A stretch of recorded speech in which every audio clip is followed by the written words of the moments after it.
ಇರುತ್ತೆ compare to fully grown vegetables. ತರಕಾರಿ compare ಮಾಡಿದ್ರೆ 40 ಟೈಮ್ಸ್ ಮೋರ್ ನ್ಯೂಟ್ರಿಯೆಂಟ್ಸ್ ಇರುತ್ತೆ. And just 20 grams per day ತಿಂದರೆ ಸಾಕು. ನಮಗೆ ಅರ್ಧ ಕೆ ಜಿ ತಿಂದಷ್ಟು ನ್ಯೂಟ್ರಿಯೆಂಟ್ಸ್ ಇಲ್ಲ. ನಾನು ಬೆಳೆಸಿ ಹಂಗೆ ಸೇಲ್ ಮಾಡ್ತಾ ಇದ್ದೀನಿ ಸರ್.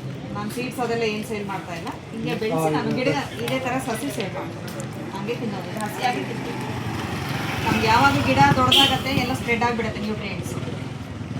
ಸೊ ಯಾವಾಗ ಟೈನಿ ಪ್ಲ್ಯಾಂಟ್ಸಲ್ಲೇ ಇರುತ್ತೆ ನಮ್ಗೆ ಅವಾಗ ಫುಲ್ ನ್ಯೂಟ್ರಿಯೆಂಟ್ಸ್ ಇದರಲ್ಲೇ ಸಿಗುತ್ತೆ ಸರ್. ಸೊ ಅದರಿಂದ ನಾವು ಜಸ್ಟ್ 20 ಗ್ರಾಮ್ಸ್ ಪರ್ ಡೇ ತಿಂದರೆ ಸಾಕು ಸರ್. ಮೇಡಮ್ ತಿನ್ನೋಣ ಓಕೆ, ಬಟ್ ಬಿಫೋರ್ ಡಿನ್ನರಾ ಬಿಫೋರ್ ಬ್ರೇಕ್ಫಾಸ್ಟಾ? ತಿನ್ಬೋದು sir. There is no particular time ಅಂತ ಏನಿಲ್ಲ. ಇದೆ ಹಸಿರಲ್ಲಿ ತರಕಾರಿ ಥರ ಇದೆಯಲ್ಲ ಅದಕ್ಕೆ ಹೇಳ್ತಾ ಇದ್ದೀವಿ. ಇದ್ರೂ ನೀವು ಕೊತ್ತಂಬರಿ ಯಾವಾಗ ಹಾಕ್ಕೊಂತೀರಾ? ಓಕೆ, ಯಾವಾಗಾದರೂ ಹಾಕ್ಕೊಂತೀವಿ ಅಷ್ಟೇ. ಓಕೆ. ನಾವು ಸಲಾಡ್ಸ್ಗೆ, ಸೂಪ್ಸ್ಗೆ ಗಾರ್ನಿಶ್ ಕೊತ್ತಂಬರಿ ಹೆಂಗೆ ಹಾಕ್ತೀವಿ ಕಾಂಟ್ಯಾಕ್ಟ್ ನಂಬರ್ ಅದರಲ್ಲಿದೆ. ನಾನು ಕಾಂಟ್ಯಾಕ್ಟ್ ಮಾಡಿದ್ರೆ ನಾನು ನಿಮ್ಮದು ಕೋಲಾರ ಅಲ್ವಾ? ವಿಜಯ ಮೆಡಿಕಲ್ಸು ಅಲ್ಲಿ ಕಳಿಸ್ಕೊಡ್ತೀನಿ.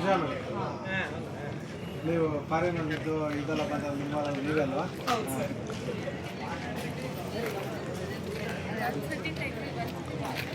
Okay madam, thank you. ಗಿಡ ಯಾವಾಗ ದೊಡ್ಡದಾಗತ್ತೆ, ಹೌದು ಹೇಳಿ. ಸ್ಪ್ರೆಡ್ ಆಗುತ್ತೆ ನ್ಯೂಟ್ರಿಯೆಂಟ್ಸ್ ಸ್ಪ್ರೆಡ್ ಆಗಿಬಿಡುತ್ತೆ ಲೀಸ್ಗೆ, ಬ್ರಾಂಚಸ್ಗೆ, ಸ್ಟೆಮ್ಸ್ಗೆಲ್ಲ. ಹೌದು ಹೇಳಿ. ಇದೇ ಟೈನಿ ಇದರಲ್ಲಿ ಇರುತ್ತೆ. ನಮ್ಗೆ ಯಾವಾಗ ಟೈನಿ ಪ್ಲಾಂಟ್ಸ್ ಕನ್ಸ್ಯೂಮ್ ಮಾಡ್ತೀವಿ ಕಂಪ್ಲೀಟ್ ನ್ಯೂಟ್ರಿಯೆಂಟ್ಸ್ ಇದರಲ್ಲೇ ಇರುತ್ತೆ. ಬಟ್ ಒಂದ್ಸಿ ತಿಂದಮೇಲೆ ನಾವು ಎಷ್ಟು ಅವರ್ ಆದಮೇಲೆ ಊಟ ಮಾಡಬೇಕು? ಹಂಗೆಲ್ಲ ಏನೂ ಇಲ್ಲ ಸರ್. ಹಾಂ, ಆ ಥರ ಎಲ್ಲ ಏನು ಇದೇ ಇಲ್ಲ ಸರ್. ಟೈಮ್ ಈಗ ಊಟಕ್ಕೆ ಆಲ್ಟರ್ನೇಟ್ ಆಗಿ ಸ್ವಲ್ಪ ಪೋಷಕಾಂಶ ಚೆನ್ನಾಗಿರುತ್ತೆ ಅಂತ ಅಡಿಷನಲ್ ಅಲ್ವಾ? Not substitute. ಯಾವ ಪ್ರಮಾಣದಲ್ಲಿ ತಿನ್ನಬೇಕು? 20 grams per day per head ಏನಪ್ಪಾ? ಓಕೆ. 20 to 40 ಗ್ರಾಮ್ಸ್ ತಗೋಬಹುದು. ಸ್ಟಾರ್ಟಿಂಗ್ ಅಟ್ 20 ಗ್ರಾಮ್ಸ್ ಸಾಕು. And that is equal to half KG vegetable. Okay. Once you have to add this, not substitute. ಅಚ್ಚಾ. Add to that.